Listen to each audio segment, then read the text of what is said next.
Good afternoon. We're going to wait just a second as people slowly get in, and we will start in about 30 seconds.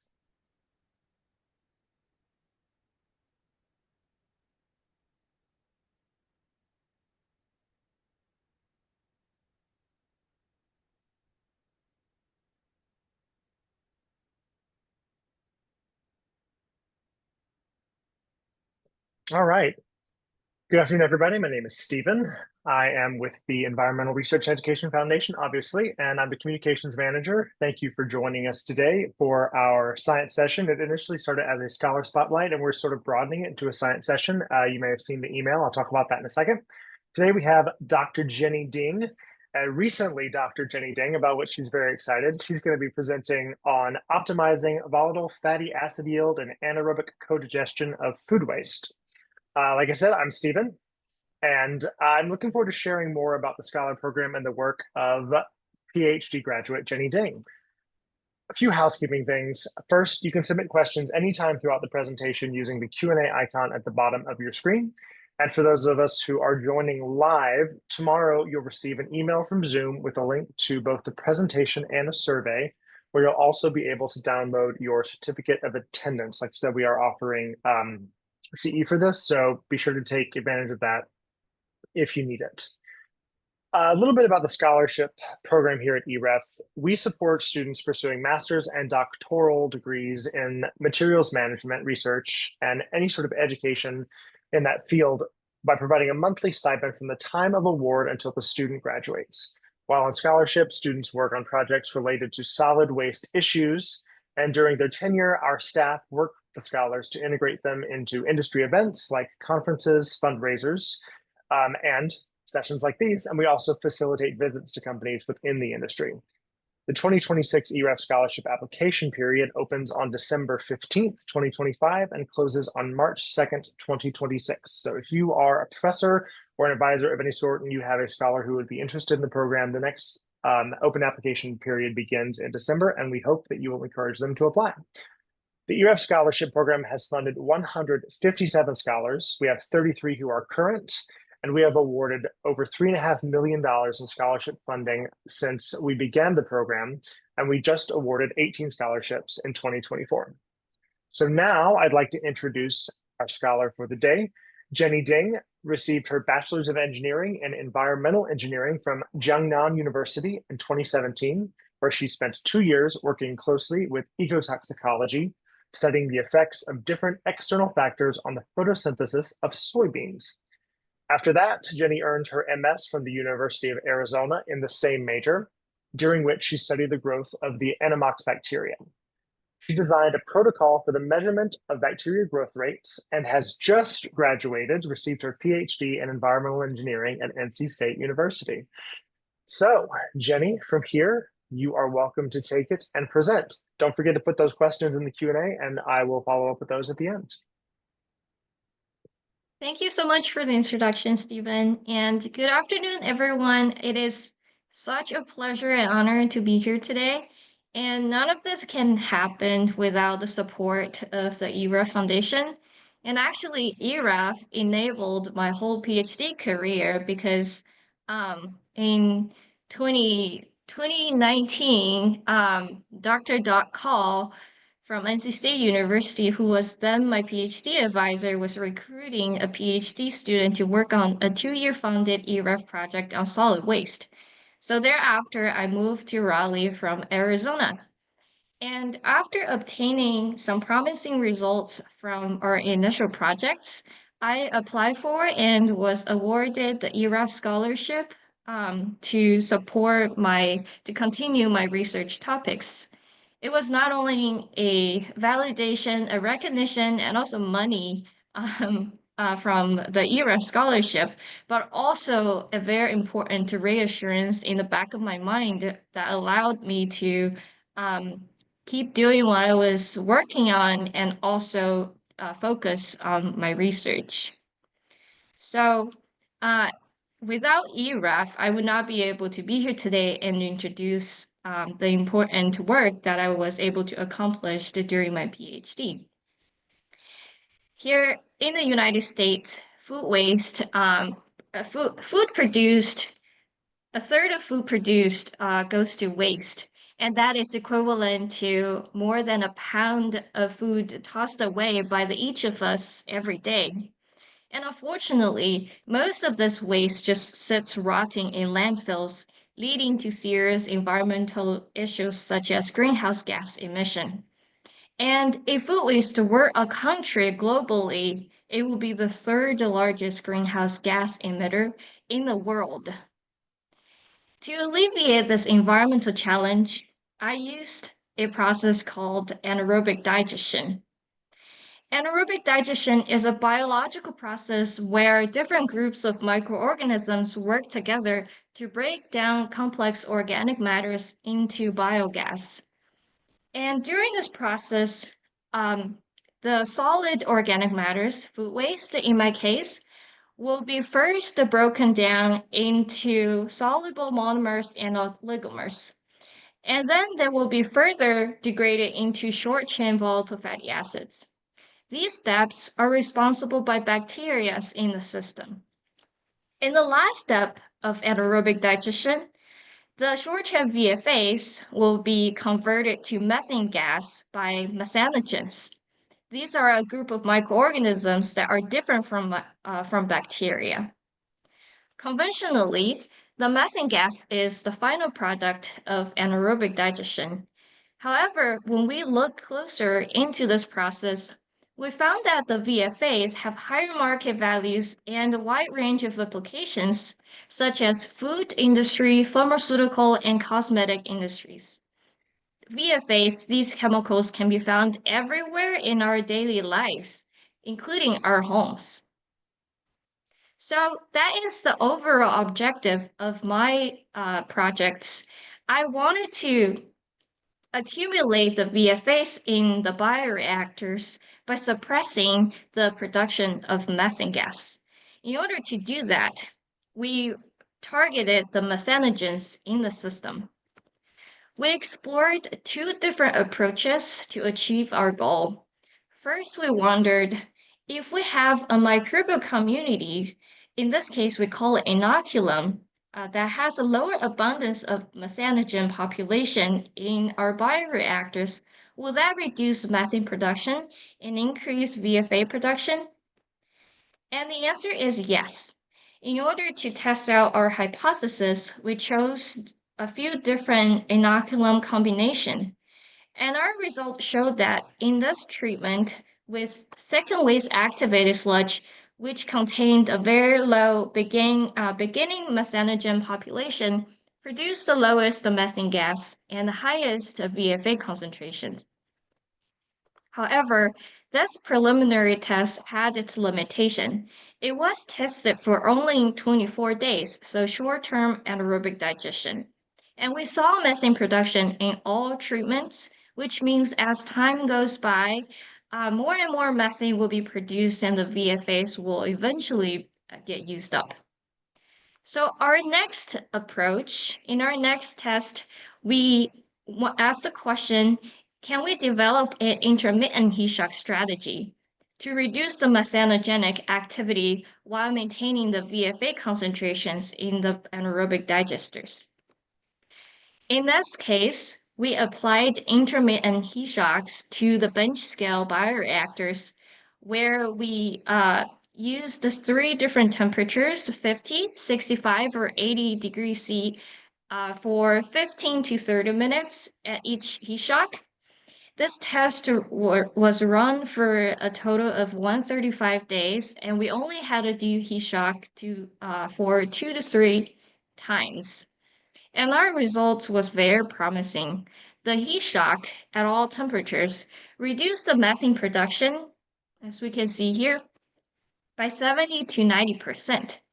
And the VFA concentrations, on the other hand, were not inhibited. And it was actually promoted towards the production of longer chain VFAs, which are higher valued in the market. So these results seemed quite promising, and we wrote up 2 papers, and now these results have been peer reviewed and published on on two different journals. And if anyone is interested in them, I will be happy to share them. And please just reach out. And besides the two major projects that I did during my PhD, I also explored phosphorus recycling and reuse from organic waste using anaerobic digestion. And as for my future direction, I am very fascinated by complex microbial communities, and I hope to keep using microorganisms to transform waste to resources, recover nutrients for agriculture use, such as fertilizers, and convert greenhouse gases like methane to bioproducts. And with that, I have to thank NCC University for all what I was able to accomplish, and of course the EREF Foundation for the funding and support, and also the STEP Center for funding my last project on phosphorus reuse and recycling. And my PhD committee have our Dr. Douglas Call, Francis Silas Reyes, and Mort Ballas, also Dr. Amy Grandin. And if you would like to stay connected with me, I have these QR codes at the bottom of the slide, including my LinkedIn and also my personal website and a shortcut to my CV. And thank you so much. And please ask away questions. Yes, please feel free to put questions in the chat. I see a hand raised. If you could just type those into the chat, that would be great. So you said that you came to NC State to work on a different project initially that was EREF funded. What project was that? It was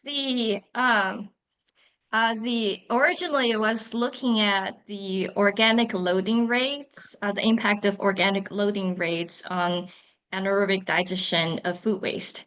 And that was what the proposal was about. But we kind of, as we were exploring that topic, we kind of pivot into a kind of different direction to look at if we could suppress methanogens to increase VFA production.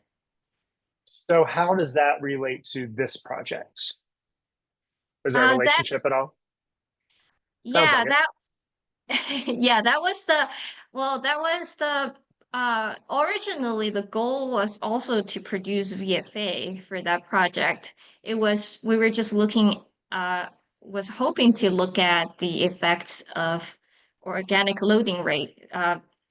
By organic loading rate, I mean how much of food waste we're dosing into the system. So is there a threshold? Can we just keep adding food waste to produce more VFAs, or is there a cutoff line somewhere we can't add more anymore? But as we were exploring the organic loading rate idea, we kind of decided, well, let's look at the microbes first. So let's look at the inoculum composition first. And that's how we slowly transitioned from that project to a related but kind of different topic. Okay. So I have a question in the chat from Matthew. Methanogens are the most sensitive populations in the digester biomass. When digesters fail, they sour, meaning the VFA concentration keeps rising while methanogens stop producing methane. Have you tried adding, for instance, quaternary ammonium compounds at levels enough to kill or stop methanogen production while allowing the acetogens to keep making VFAs? So the goal of my the goal of my work was to reduce any addition of chemicals. We wanted to find the strategies that does not introduce extra chemicals or does not introduce extra cost, which is why we eventually came up with the intermittent heat shock strategy. We did a energy calculation on how much more energy it's required to carry out this heat shock, and it's very insignificant compared to the capital energy required for the maintaining a mesophilic bioreactor. So that is why we didn't dose anything to kill the methanogens. So you said you chose specific temperatures for the heat shocks. What were those based on? So those temperatures are based on how well bacteria can survive and what methanogens can tolerate. Compared to a lot of bacteria in the anaerobic digesters who can make spores in extreme environment, which means they basically go dormant and recover when the environment gets back to normal. Methanogens will just die or gets very inhibited when it's exposed to extreme environment. So the temperatures we selected were uh, targeting the physiological differences between bacteria and methanogens. Okay. So at the end, talk a little more about what you hope this leads to. You can go back to the slide that talked about some of your future stuff, but I see that, Thomas. I'll get to that in a second. What are some of the future, implicate the heat needed or the energy needed to heat the methanogens and everything from an energy perspective? Do you think this is scalable for processes in the future? And talk a little bit more about what you want to do with it, what you think is possible, and what you'd like to do with it. Mhm. I think it's the for energy cost wise, we did a very preliminary calculation on how much more energy it's gonna cost, and based on those numbers, we think this strategy is very doable and cost effective. But in terms of implementing uh our bench scale test, our bench scale results to real world applications, it depends on a lot of factors. For example, heating up the bioreactors, heating up a big full scale digester, does the digester already have a heat jacket, or does it have some other ways to heat up the influent going into the digester? Those are the questions we need to take into consideration when we try to implement this method into full-scale digesters. Because say the digester already have a heat jacket around it, the increasing the temperature of the whole system probably isn't too hard. But if there is not a system like that already implemented, then we need to consider, well, if we need to install anything more to increase the temperature, or if we should do pre-treatment where we heat up the influent beforehand before they enter the digester. So there needs to be more economic analysis for to evaluate case by case. Okay. Thomas asks, how much more valuable are VFAs versus the sale of biogas, and how are the VFAs extracted and processed for sale?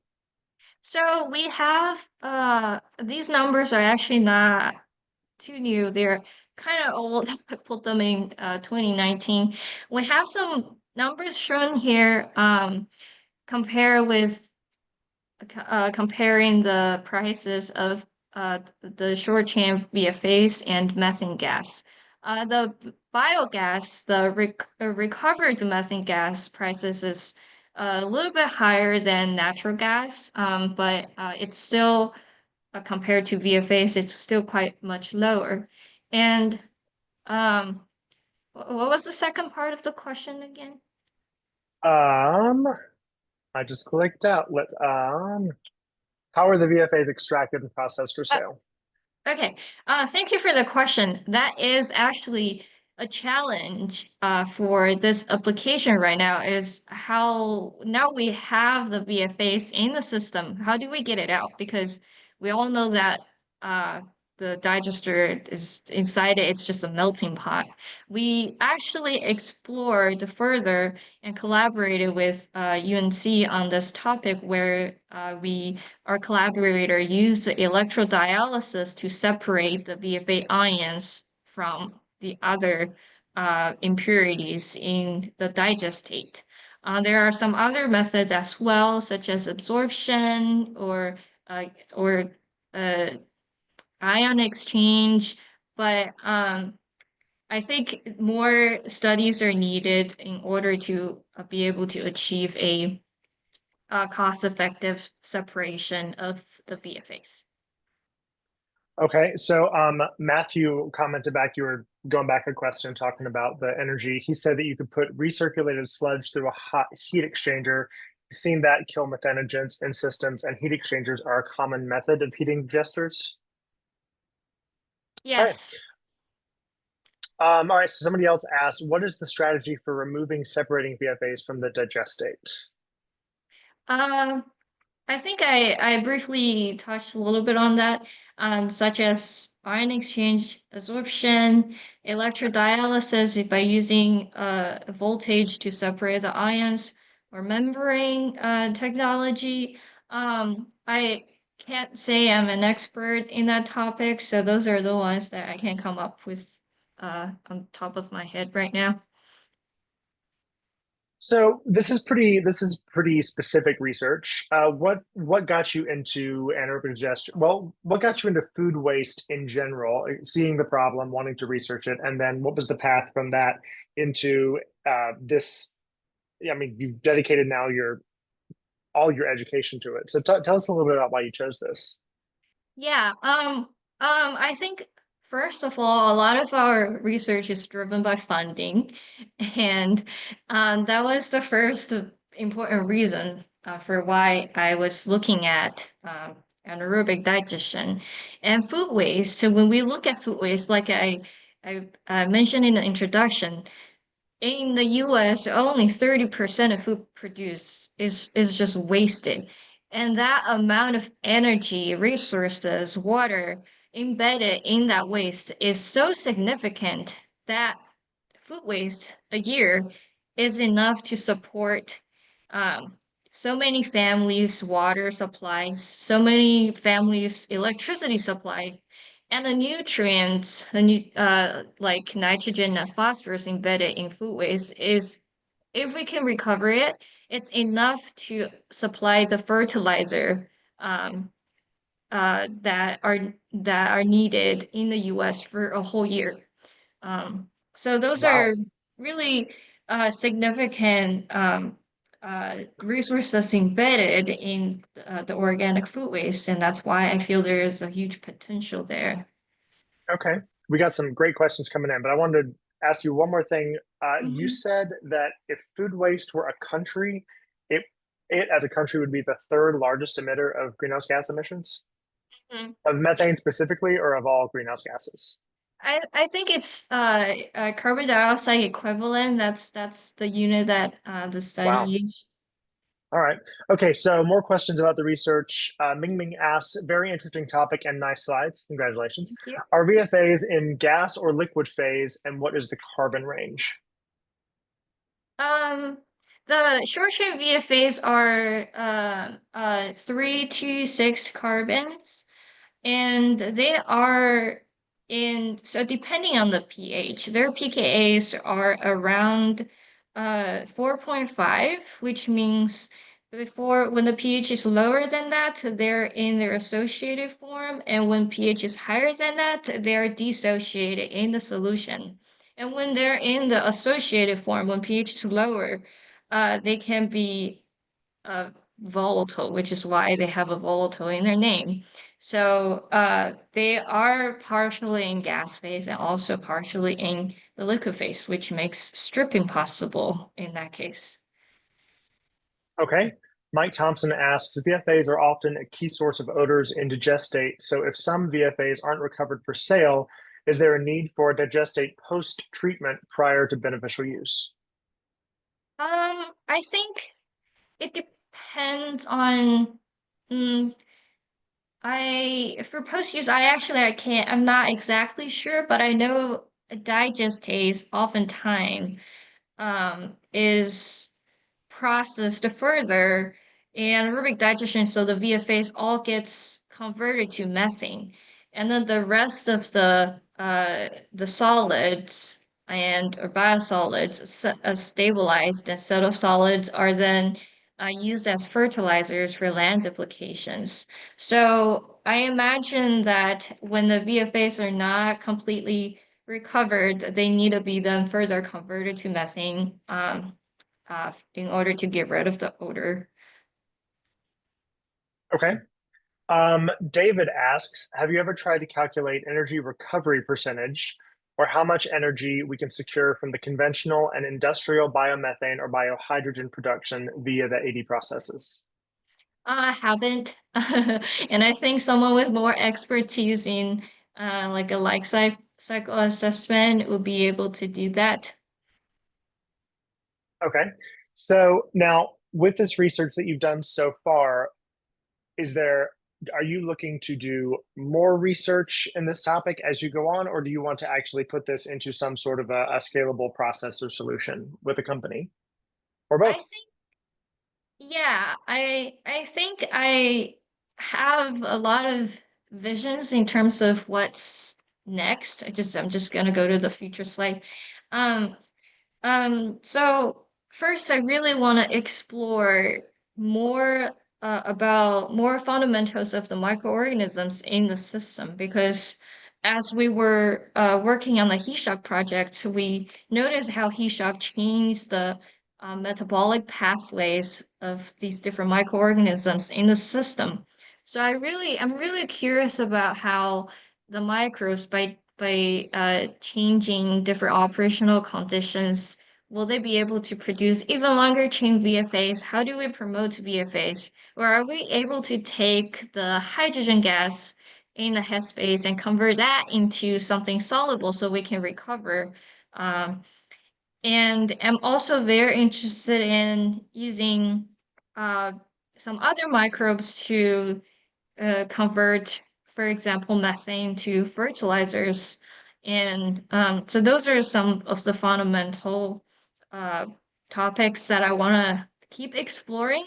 And on the other hand, I also want to be able to engage with um, like treatment plants or shareholders to see if it's possible to scale up these processes and for both full scale anaerobic digestion digesters that are already existing in wastewater treatment plants. Also, decentralized anaerobic digester for more rural areas where they don't have Hmm. a bigger digester already. Okay. So Kinjal asks, during your research, how did you analyze VFAs from your substrate? We take the digestate and then first filter it through a point 0.2 micron membrane. So we get rid of all the particles and microbes in the liquid.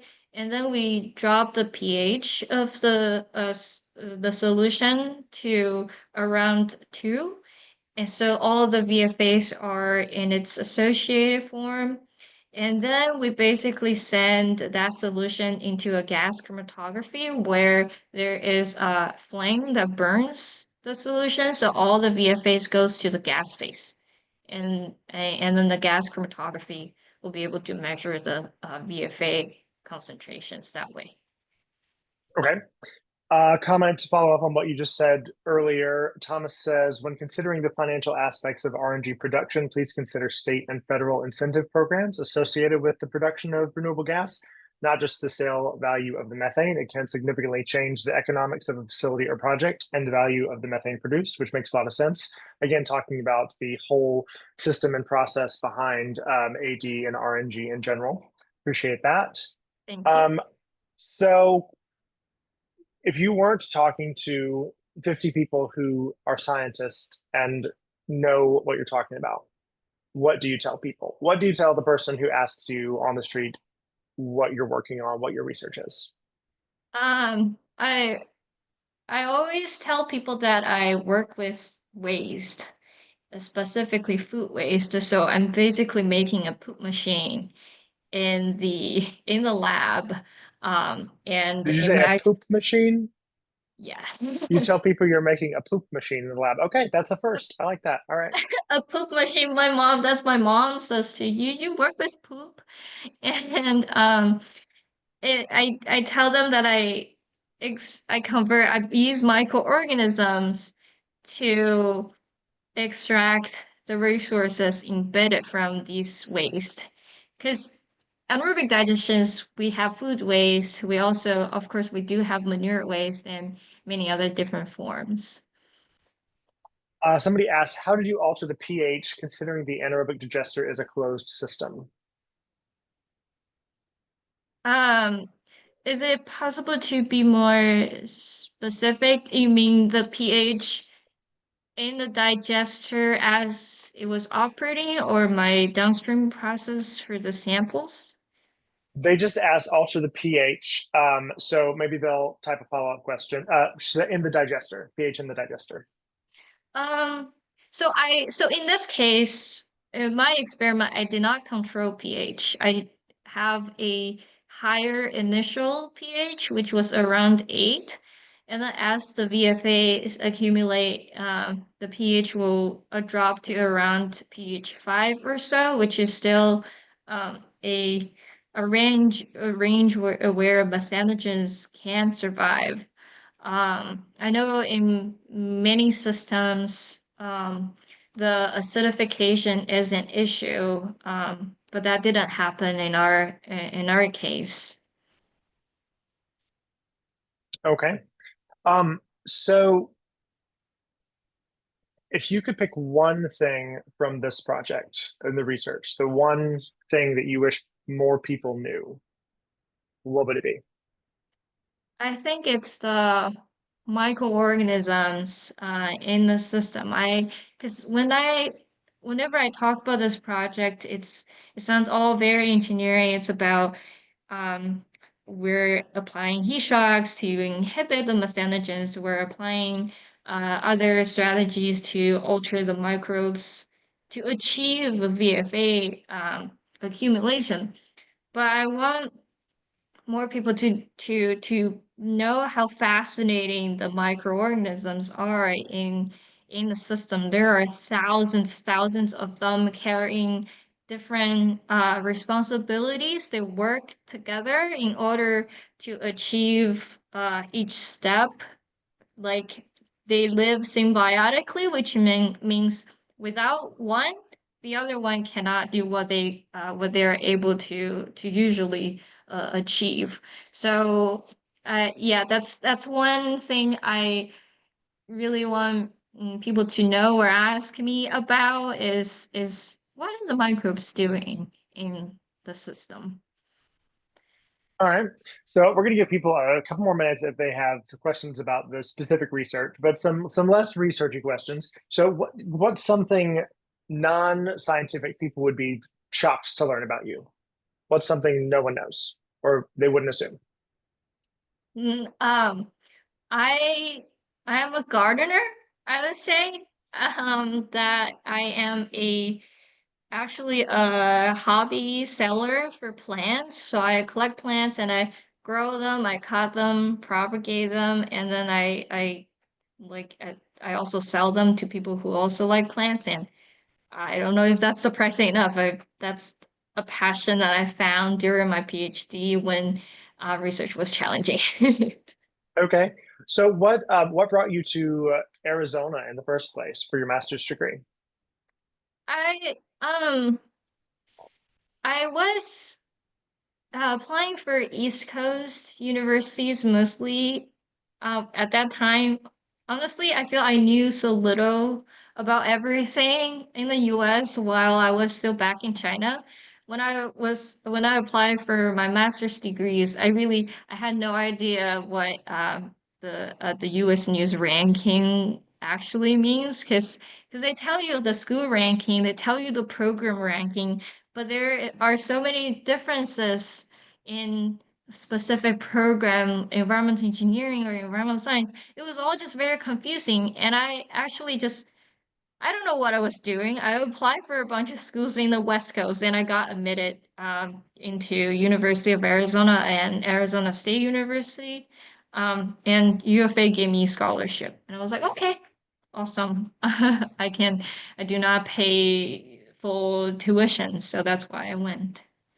Did you do research about food waste in China as well when you were doing your undergrad? No, no. I was doing um mostly on the soybean research at that time to look at how the rare earth elements, specifically how rare earth affected the growth of soybean. And on some other projects that I did more related to environmental engineering was I was looking at nitrification and denitrification bacteria and to see how that could remove the nitrogen contaminants in wastewater. I was trying to test out a immobilization method to use a material to wrap the bacteria in the bowl so they don't escape everywhere, they don't get washed out during the in the basin. Um, Mhm. that didn't work out as expected, but it was really good experience in the lab. Okay.